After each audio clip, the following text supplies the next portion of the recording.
Apakah kalian tahu, ada banyak peninggalan-peninggalan kerajaan pada zaman dahulu di Indonesia. Mataram kuno menjadi salah satu penyumbang candi-candi yang berada di Pulau Jawa.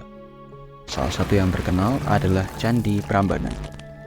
Candi ini terletak di daerah istimewa Yogyakarta. Candi ini biasa disebut orang sebagai Candi Roro Jonggrang. Roro Jonggrang sendiri merupakan sebuah cerita rakyat alias legenda yang dikaitkan dengan terbentuknya candi ini. Cerita ini dimulai ketika terjadinya perang antara Kerajaan Baka melawan Kerajaan Pengging. Kerajaan Pengging yang dipimpin oleh Bandung Bondowoso berhasil mengalahkan Kerajaan Baka. Bandung Bondowoso kemudian menempati Kerajaan Baka. Di istana itu, Bandung Bondowoso melihat Roro Jonggrang yang sangat cantik, sehingga Bandung Bondowoso ingin menikahinya. Namun, Roro Jonggrang ingin menolak lamaran dari Bandung Bondowoso, sehingga Roro Jonggrang mengajukan syarat untuk dibuatkan 1000 buah candi dan 2 buah sumur yang dalam. Semuanya itu harus selesai dalam semalam. Bandung Bondowoso menyanggupi persyaratan Roro Jonggrang. Ia meminta pertolongan pada bala tentara roh-roh halus untuk membantunya pada hari yang ditentukan. Pukul 4 pagi, 1000 candi telah hampir selesai. Roro Jonggrang ketakutan. Apa yang harus kulakukan untuk menghentikannya? Akhirnya, Roro Jonggrang pergi membangunkan gadis-gadis di desa Prambanan dan memerintahkan untuk menghidupkan obor-obor. Seketika langit menjadi cerah. Ayam jantan pun berkokok bersaut-sautan. Mendengar suara itu, para roh halus segera meninggalkan pekerjaan. Mereka menyangka pagi hari telah datang. Pada saat itu, hanya tinggal 1 buah candi yang belum dibuat. Bandung Bondowoso sangat terkejut dan marah menyadari usahanya telah gagal.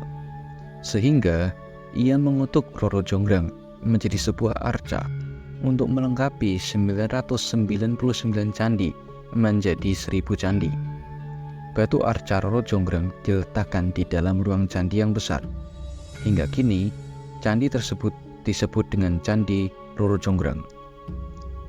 Selain Candi Prambanan, ada juga candi lainnya yang dibentuk pada zaman Mataram kuno.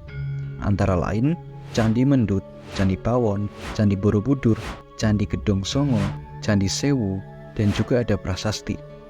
Bagaimana kira-kira sejarah dari kerajaan Mataram ini? Mari kita bahas Mataram, sang pembuat candi. Kerajaan Mataram ini terletak di daerah Jawa Tengah. Pada awalnya, kerajaan ini menjadi pusat pembelajaran agama Hindu.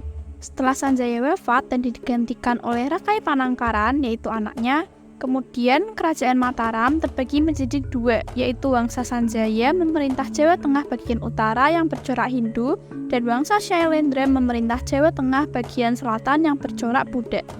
Dapat kita simpulkan bahwa kerajaan ini terdapat 2 agama di dalamnya, yang saling bersaing satu dengan lainnya. Mari kita bahas mengenai Wangsa Syailendra. Wangsa Syailendra merupakan salah satu dinasti yang termasuk ke dalam kerajaan Mataram kuno. Dinasti atau wangsa ini berdiri sejak tahun 752.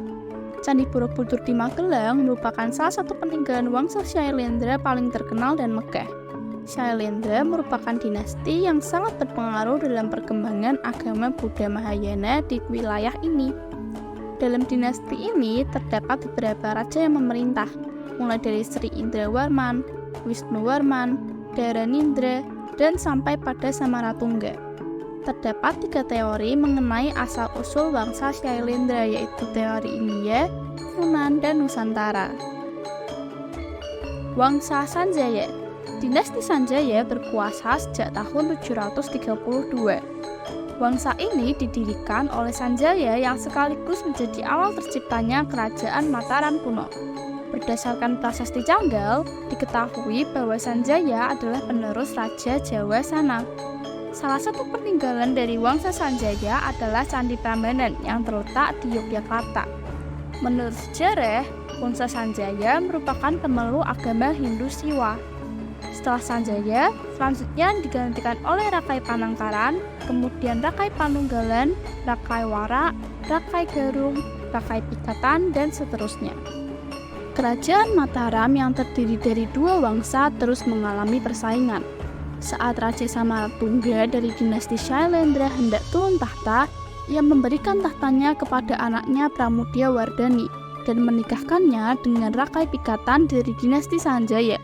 Pernikahan ini menjadi awal bersatunya dua dinasti di kerajaan Mataram. Balaputradewa tidak terima karena bukan dirinya yang menjadi penerus tahta dari ayahnya. Timbullah perang antara Balaputradewa melawan kakaknya Pramodya Wardani yang dibantu oleh Rakai Pikatan. Balaputradewa berhasil dikalahkan dan ia melarikan diri ke Pulau Sumatera. Kerajaan Mataram kuno mengalami masa kejayaan di bawah kepemimpinan dari Rakai Pikatan. Karena pada saat itu, wilayah kekuasaan dari kerajaan Mataram kuno meluas hingga meliputi seluruh Jawa Tengah dan Jawa Timur. Pada saat Mataram kuno dipimpin oleh Dyah Balitung, terjadilah konflik perebutan kekuasaan di dalam kerajaan dan adanya letusan Gunung Merapi. Karena hal tersebut, kerajaan Mataram menjadi kacau, dan oleh karena itu Empu Sindok memindahkan kerajaan Mataram ke Jawa Timur, dan kemudian namanya berubah menjadi Kerajaan Medang Kamulan.